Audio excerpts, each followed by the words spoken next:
Testing. Hi, welcome back to Math 112. Sorry about that. My computer started recording before I was ready. We are going to talk about angles. Just to remind you, my name is Annie Marie Horton. I am your instructor for this class. Let me give you my screen and we will go through section 5.2 together. So section 5.2 is all about angles. Now we know what an angle is. An angle is the measure of offset between two lines that intersect in a point. Now, we begin our angles at the initial side and we measure to the terminal side. In this class, it's really important to understand that the direction of angles actually matters. And we're going to measure in the counterclockwise direction from the positive x-axis. So if you think about a Cartesian coordinate plane, the positive x-axis moving counterclockwise will be a positive angle. And we know, but it's always good to remember that an angle is a rotational measure. It measures the rotation from one line to another. We all know what a 360 is. 360 is one full circle. It's called a 360 because there are 360 degrees in a circle. So 1 degree is 1/360th of a circle, and that is one way we can measure an angle. We'll talk about the other way in a little bit. So I've already said this, but on the Cartesian coordinate plane, that's what this is down here. Just got a circle overlaid on the Cartesian coordinate plane. We start from the positive x-axis and measure counterclockwise. That is a positive angle. This is called the standard position. We tend to use Greek letters to denote our angles. You want to become familiar with these symbols so that they don't look odd to you. This is theta, phi, and either one of these two are phi, alpha, beta, and gamma. Any one of these symbols can be used to denote an angle. Just learn to recognize them and call them by name. And learn to write them in something remotely resembling what they are so that you can tell the difference between your gammas and your y's. A gamma is not a y. It's more like an opened up figure 8. All right. We need to talk about coterminal angles because this gets to be a really important thing. Remember that we start at the positive x-axis and then we measure to a line. Now, we may be able to go around more than once and end up at that same spot. Those angles are called coterminal. So here are some examples. This line that I've got on this graph right here is offset from the x-axis at 45 degrees. So if I just go from the positive x-axis to that line in the counterclockwise direction, that's positive 45 degrees. There's another way I can get to that same line though. I can start at the positive x-axis and go clockwise until I get to that line, and that is negative 375 degrees. Or I can actually start here at the positive x-axis and go all the way around and again more than 360 degrees, and that gets me a total of 405. Now if we break that 405 apart, so first, before we do that, all of these angles are coterminal. 45 degrees, negative 375, and 405 degrees are coterminal angles. There are all angles that I can, in some way, start from the positive x-axis and end up at this line that is inclined at 45 degrees. The smallest of those is the 45 degrees, and that is the standard angle. That is the one that we started at the positive x-axis and moved in a counterclockwise direction. Now, let's talk about this 405. So I want to start at the positive x-axis. If I go all the way around, that's 360. If I go another 45 degrees, 360 plus 45 is 405. That's how we find our coterminal angles. It's all about adding or subtracting 40 at 360. So let's work an example. We want to find an angle that is coterminal with 800 degrees. There are a couple ways we can go about this. The simplest way is just to keep subtracting 360. So start with the 800 and think about our circle a minute ago. So think about here. 800 degrees is, well, that would be 360. If I go around another time, that would be 720. If I go another 80 degrees, I get to 800. So that's pretty much what we're going to do. We start with 800. We subtract 360 and we get to 440. So 800 degrees is coterminal with 440 degrees. But 440 is still bigger than 360, so we can subtract 360 again, and we get to 80. So the smallest angle that is coterminal with 800 degrees is 360. In reality, both 440 and 80 degree angles are coterminal with 800 degrees. And unless I specified the angle in standard position or the angle less than 360 degrees, then 440 would also be an acceptable answer. Okay. I want you to be familiar with these common angles. They're going to be very familiar, very important. So nowhere on a circle 0 degrees is. 0 degrees is right here. Nowhere 30 degrees. 45, 60, 90, 120, 135, 150. In case you're a little confused, 135 is 90 plus 45. That's how we get to the 135. So remember, we're measuring all of these angles from the positive x-axis and moving in a counterclockwise direction. Be familiar with these. They're going to end up being pretty important. They come up a lot because they're very common. And you want to know how to locate them on the x-axis or on the circle. All right. Now, beginning of this lecture, I mentioned that there is another way besides degrees to measure angles. Those are called radians.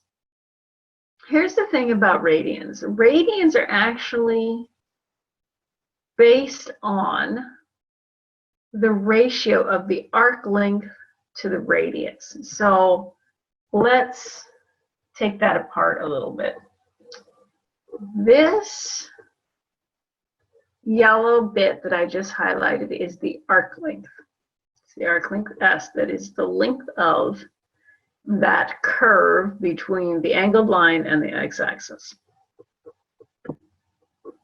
And this that I'm highlighting maybe in blue is the radius. So if we were to go all the way around that circle, we would know that that was the circumference divided by the radius, which is 2 pi, right? If we only go part of the way around that circle, the ratio of the circumference to the radius tells us the angle measure in radians. So all the way around is 2 pi.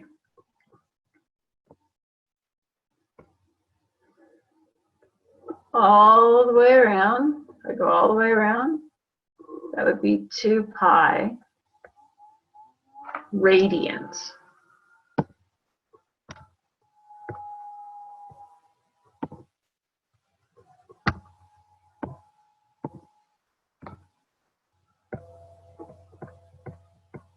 Okay, if I go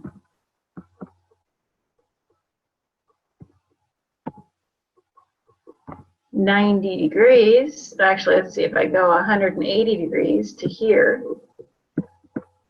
that's that's halfway. Half of 2 pi is pi radians.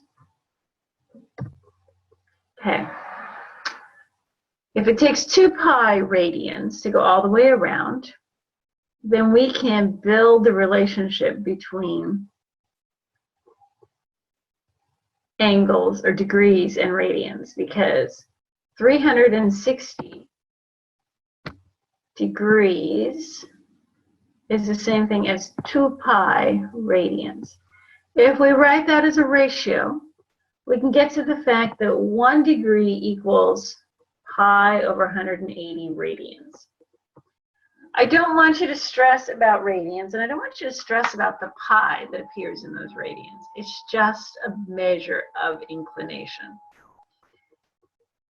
It's just another way to measure angles. We write them as multiples of pi because pi shows up in the constant. Because all the way around is 2 pi radians, just like all the way around is 360 degrees. What I do want you to know is this table. So I want you to know that 1/8 of a circle is 45 degrees and is pi over 4 radians. I want you to know that 90 degrees is pi over 2 radians. I want you to know that 180 degrees is pi radians, and that 1 full rotation, 360 degrees, is 2 pi radians. If you can know those things, then the rest of this can fall out in the wash. Okay? So let's do a little practice. I want you to convert 120 degrees into radians. And this is how we do that. We take our 120 degrees, and remember that we said that 1 degree is equal to pi over 180 radians. So what that means is we've got 180, or pi over 180 radians per 1 degree. Now the degrees are on the bottom so that that symbol will cross out. And I've canceled my degrees, and I've got radians. So I do a little math, leave the pi as pi. Don't try to make it a decimal approximation, okay? It's just like the I in an imaginary number. This is the exact equivalent radians for 120 degrees. Okay, stare at that for a minute, make sure you understand how it works. Do some more of these. They're going to get better with practice, but you're going to need to practice it. Now, let's go the other way. Let's convert pi over 8 radians into degrees. We pretty much do exactly the same thing, but upside down. We've started with radians, so that means we need my radians to cancel, which means I'm going to write this equivalency upside down, so my degrees are on top. Now it's 1 degree. 1 degree per pi over 180 radians. We remember that this horizontal fraction bar is division, so when we invert and multiply, we end up with 180 divided by 8, which ends up being 22.5 degrees. Stare at that for a minute, write it out, write it again, practice a few, make sure it makes sense. And contact me if it's not making sense. Okay, this is a very fundamental thing that we need to make sure you've got down. We'll have a conversation. It'll be fine. I promise it's not that hard. It just takes a little thinking about and a little talking about. So if you're stuck, if you're just confused, shoot me an email and we'll make an arrangement to get together. Okay, so back to those common angles. We can express those common angles in degrees or radians. The way you know you've got a radian is the pi. That's how you know you're in radians. If you're in degrees, you'll have a little degree symbol. No degree symbol and a pi, radians. These two circles give you the equivalence between your common angles. 30 degrees is the same thing as pi over 6 radians. 45 degrees is pi over 4 radians. 60 degrees is pi over 3 radians. You want to know these. It's very important that you know those equivalents because we're going to work with them a lot during this term. All right, so since we're talking about circles, and we're talking about portions of circles, let's talk about the area of a sector of a circle. So if I've got a circle and I chop out part of it by an angle of theta, I want to know, how do I figure out the area of that thing? Radians make this easy. All we have to do is multiply the area of the circle by the ratio of theta to 2 pi. In other words, the area of the sector of a circle is equal to the area of the circle, that's what this pi r squared is, multiplied by theta, whatever our angle is, divided by 2 pi, or 1/2 theta r squared when I simplify. So the pi goes away because you've got it here and you've got it here on the bottom of the fraction. This only works if your degree, your angle is in radians, because we're comparing radians to radians. Okay. So let's think about, we've got a sprinkler, a yard sprinkler. It's set so that it only waters an arc of 30 degrees, and it sprays out for 20 feet. How much grass is this thing watering? The first thing we have to do is convert our angle to radians. So we take our 30 degrees, we multiply by pi over 180, and we get 30 pi over 6 radians. The other thing we could do, since this is one of our common angles, is if we had already memorized this circle, we could take our 30 degrees and realize that it is exactly pi over 6 radians. Take and use our formula. So the area of the sector of a circle is 1/2 times theta over r squared, where theta is always in radians. Run that formula and we get that sprinkler waters 104.72 square feet. It's not that hard. Okay.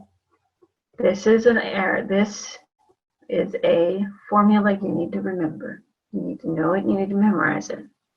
You will need this for the test eventually. Okay.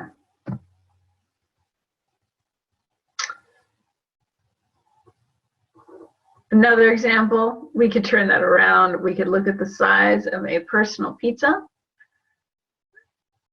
and figure out what angle slice has that same area. It's not hard to do. We start by figuring out the area of the personal pizza. We get about 28.27 square inches. And then we look at the angle of the slice. We know the radius. The radius is 8 inches because our pizza's got 16 inches diameter. Solve that for the angle. And then we see that theta is equal to the area times 2 divided by r squared. Plug in what we know and we get 0.88. Now remember that this 0.88 is radians. If we apply that conversion, we get 50.6 degrees. That means that a little bitty 6-inch personal pizza is almost a quarter of a 16-inch pizza. That's a lot of pizza, guys. All right. We can also talk about linear versus angular velocity. Let's hang with me. I know we're getting tired, and I know that this is going a little long, but this is the last thing we're going to talk about. So we've already talked about linear velocity a few times. Velocity is just the distance traveled per unit time when we're going linearly. That means running down the road, driving down the street, walking down the road. the ant crossing the pancake batter. That was all linear velocity. Okay, it is distance traveled per unit time. Simple. We're familiar with this. Velocity equals s, position, divided by time. In dirt problems, we say that that is rate equals distance divided by time. It is the same thing. Rate and velocity are the same thing. S is just another symbol for distance traveled. This tends to be the form that we see in physics. So we're just introducing you to the form that you'll see in physics. S is called displacement a lot. The reason we don't use R is because we don't want to confuse rate with radius. So when we're working with a course that uses circles a lot, like this one, we'll use displacement, S, instead of R for radius. We won't use rate, we'll use S, displacement. All right, angular velocity means essentially, if you think about angles, it's how fast is that rotating line spinning. We've used a Greek symbol omega for radial velocity. And what this isn't a W, it's an omega, it's a Greek omega. And what this is omega equals the angle divided by time. So this is nothing more than how fast does that rotating line move. An example is a wheel rotates 900 degrees every 2 minutes. Now think about this, 900 degrees is more than 360. It's even more than 720. So you know that this thing is making more than 2 revolutions every 2 minutes. And we can figure out how many revolutions it's actually making per minute. We know it goes 900 degrees every 2 minutes. So omega equals our angle divided by time. That's 900 degrees per 2 minutes. But we want our answer in revolutions per minute because that's what the problem asks for. So then we just add a conversion factor here that says 1 revolution per 360 degrees. Our degrees will cancel and we are left with 1.25 revolutions per minute, or we sometimes call those RPM. RPM just stands for revolution per minute. All right, let's do another example. We're almost done, I promise. Hang in there. We've got a car wheel that's got a radius of 11 inches. This car is traveling 30 miles per hour. At what speed are the wheels rotating? In other words, revolutions per minute. We do need a little hint. We need to know that there are 5,280 feet in a mile. And yes, I looked that up. I don't know that number, and I won't expect you to know that number. I will give it to you if you need it. On the exam, I will. You may have to look it up on the homework. Okay, so how do we do this? Well, the first thing we know is we know that linear velocity is equal to displacement divided by time, which for this is 30 miles per hour. We also know that omega, our revolutions per minute, is equal to theta, our angle, divided by time.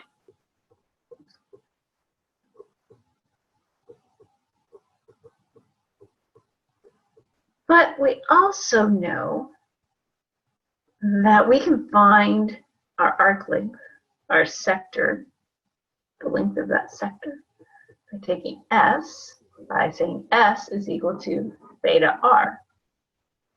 So we didn't talk about this earlier, but back here when we did this arc length, this distance, S, is equal to the angle multiplied by the radius.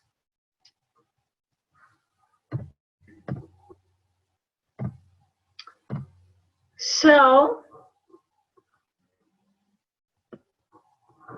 this S is the same as this S. If we draw a spot on that tire, it would have to travel 1 revolution as it goes down the road. But if we were to stretch that whole thing out, the linear distance is still the same. Think about that, envision it, or accept what I said. Either way.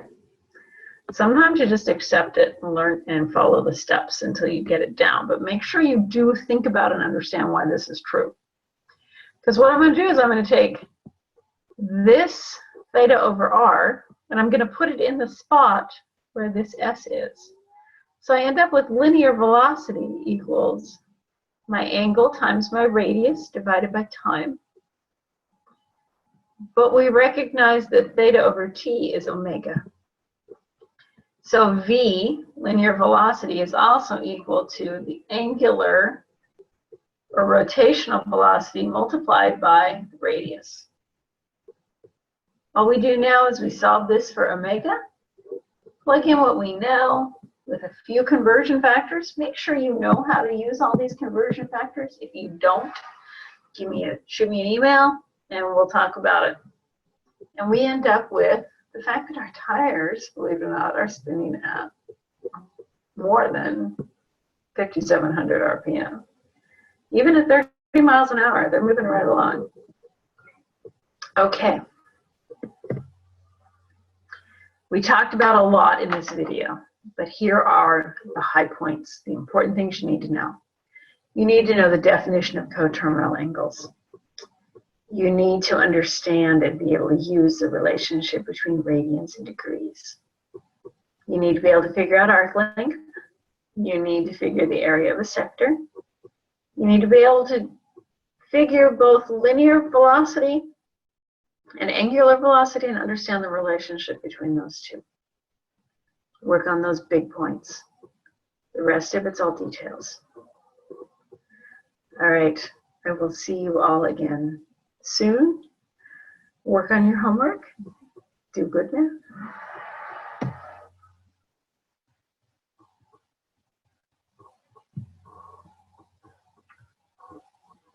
Bye now.